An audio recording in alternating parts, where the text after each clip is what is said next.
खुदा यसु मसीह के ज़िंदा बाबरकत जलाली नाम में आप सबको पास्टर तहसीन गुल खान का सलाम। खुदावंद आपको बड़ी बरकत दे, खुदावंद आपके साथ हो। मैं एक क्विक वीडियो आपके सामने रखना चाहता हूं और इसका मकसद यही है कि सबसे पहले कि मैं उस वीडियो का जवाब दूं जो मैंने कल एक वीडियो अपलोड की, जिसको बहुत सारे लोगों ने गलत भी समझा, कुछ लोगों ने सही भी समझा और एग्री भी किया, डिसएग्री भी किया। और फिर मैं साथ में ये भी बताऊं कि उस वीडियो में मैंने कौन सी बातें जो है वो बताने की कोशिश की हैं और किन बातों पर लोगों को गलतफहमी हुई। एक चीज़ मैं ज़रूर बताता चलूं कि खुदावंद में हम सब एक दूसरे के लिए दुआगो हैं। अफसोस इस चीज़ का हुआ कि जिसमें बहुत सारे लोगों ने गाली गलोच और हमारे मसीही भाइयों ने गलत अल्फाज यूज़ किए कमेंट्स में, जो कि गलत बात है।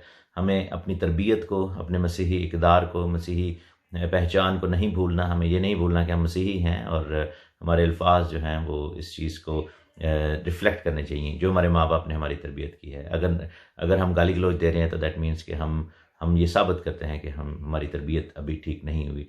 तो इस चीज़ को प्लीज़ जो है वो याद रखें।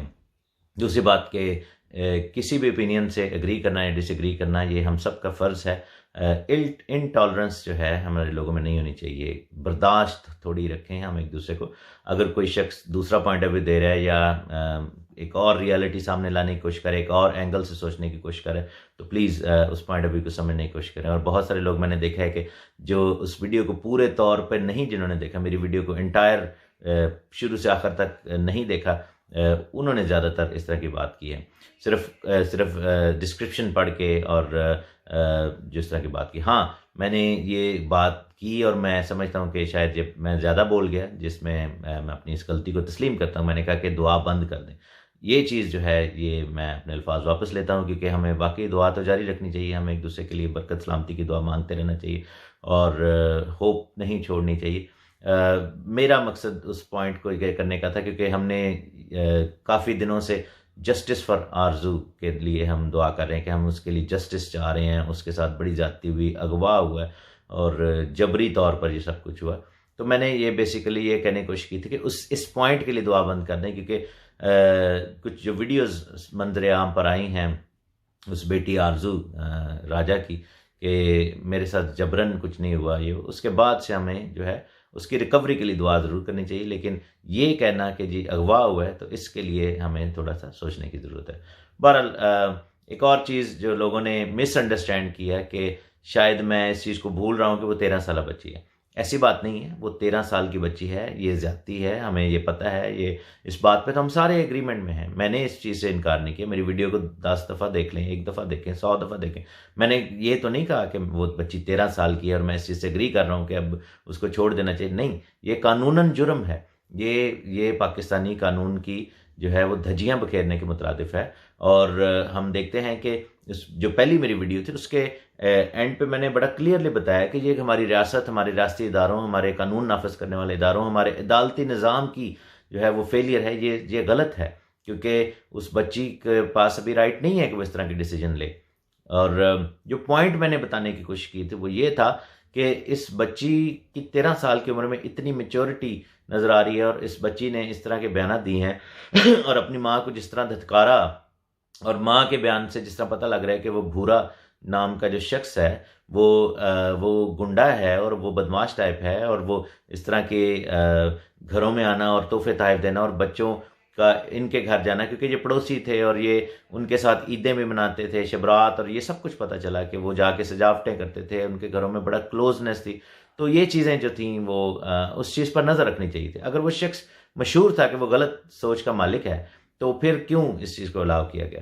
तो मेरा जो पॉइंट ऑफ व्यू ये था कि ये केस जो है वो जबरी अगवा का और किसी को उठा कर ले जाना बगैर उसकी मर्जी के, वो चीज़ गलत है। हमने रिमशा केस में, आसिया केस में जो है बहुत सारी आवाज़ें उठाई हैं। तो ये चीज़ प्लीज़ सोचना बंद करें कि हम कौम के लिए दर्द मैं दर्द नहीं रखता। हमने बड़ी दूर जा के एहतजाज वगैरह इस तरह के रैलीज़ में हिस्सा लिए हैं। हमने ओवरसीज़ पाकिस्तानी मसीही होने के नाते बड़े अपने फ़राइज़ अदा किए हैं।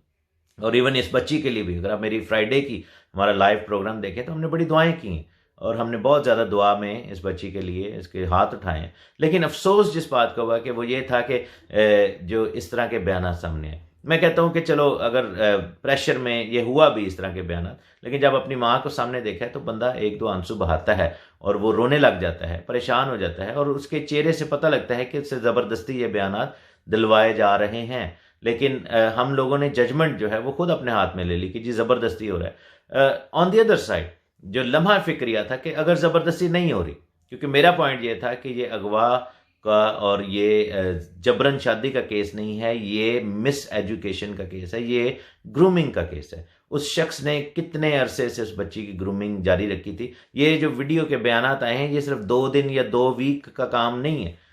जैसे लोग कह रहे हैं कि जी 13th को उसके साथ ये हुआ, उसको ले गए, और उसके बाद ये तकरीबन 8-10 दिन के बाद ये वीडियोज़ आई हैं, तो ये उस अरसे में उसका जो है वो ब्रेन वॉश कर दिया गया। ये ब्रेन वॉशिंग का केस नहीं है, ये ग्रूमिंग का केस है, और ये केस है माँ बाप की नाअहली का, जिन्होंने नज़रें फेरे रखी, जिन्होंने उस पर नज़र नहीं रखी। ये केस है जो है फेलियर इस चीज़ का मैंने जो बताने की कोशिश की वो ये था कि हम अपने बच्चों को ऐसा क्यों नहीं बनाते, हम अपने बच्चों को ऐसा क्यों नहीं परवान चढ़ाते कि वो इस तरह के मामलात में एजुकेटेड हो।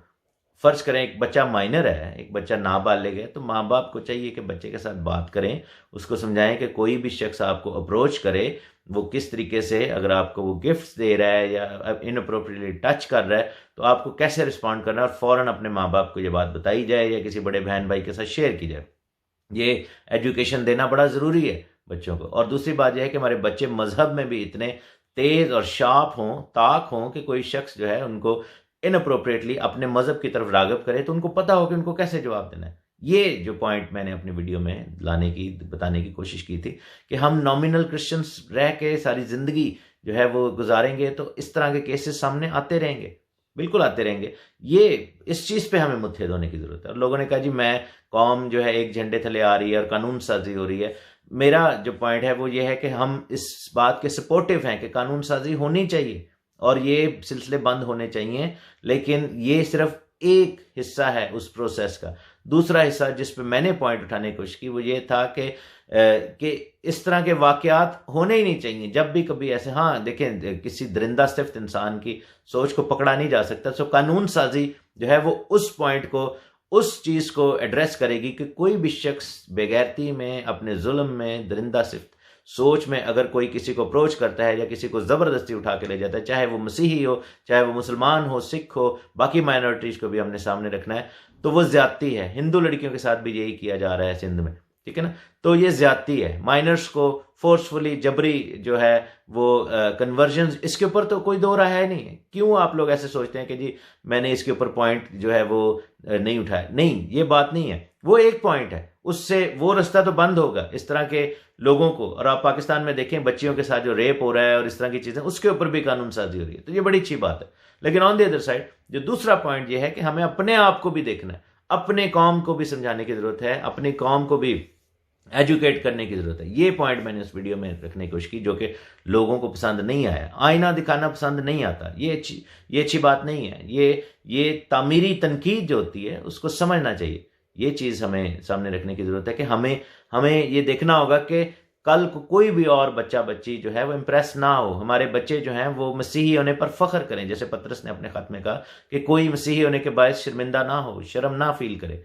और लोगों ने कहा जी आपको इस्लाम का क्या पता, आपको ग्राउंड रियलिटी नहीं पता, आप जो है वो अगर कोई किसी के सर पे बंदूक रखे तो वो कुछ भी बयान दिलवा सकता है। मेरा ईमान ये है, और हमने बचपन में ये चीज़ बचपन से देखी। हमारे माँ बाप ने कहा था कि अगर कोई बंदूक रखे, हमारे ऊपर रख दे या किसी के ऊपर रखे, तो आप लोगों ने इनकार नहीं करना।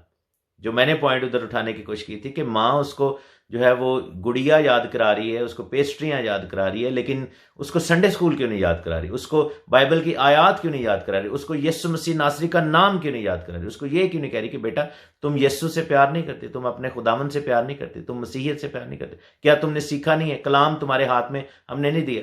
सीम्स लाइक कि ये सब चीज़ें उस बच्ची की ज़िंदगी में नहीं थी।